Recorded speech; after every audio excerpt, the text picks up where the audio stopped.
Good morning, guys.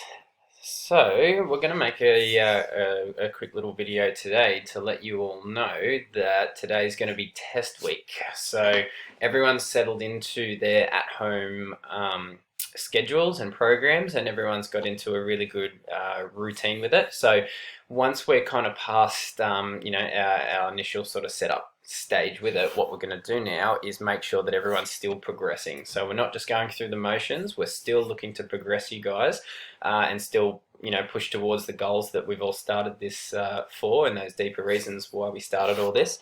So what we've done is we've gone through and built an at-home testing day that you'll see start to get loaded up into each one of your programs and calendars today. So what we'll do is we'll load it up just for one of the days in the week, and you can pick whatever day suits you guys at home to go through the tests, and you'll be able to see it. It just looks like a normal workout that you would normally see when you log in, but each one of the movements is actually either a movement screening. So we've got a couple of the same movement screenings that you've done in the gym with us before when we first started to collect some data. So we want to have a look and see where our bodies are now. So we're gonna go through 3 different assessments on our movement screening, our FMS stuff, and then we've got some performance-based tests to do as well. So all nice and easy, no equipment needed unless you do have a rower. We've got the option there for you, but if you don't, we've got a running test.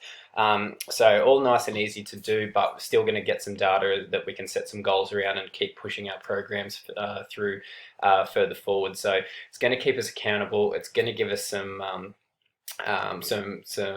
points of reference of where we are right now and where we're still trying to get to, and it's going to help us all stay on track and actually give us a little bit more motivation to keep pushing through the scenarios that we're all in until we get our facility back up and running. So I want to see you guys work really hard this week on getting all of those tests done. We'll be able to log into each person's and have a look at your test results. That way we've got it set it up here, and then we can see how you guys progress over the next couple of weeks and months as we keep pushing forward now. So we're going to go from surviving to thriving and keep pushing through these next few months, and I want to see everyone put in 100% effort. So keep an eye on that today. That'll get loaded up into everyone's, and then you can go through at some stage this week and get the test done, and that data will go straight in. Alrighty guys, good luck with it, and let's keep pushing.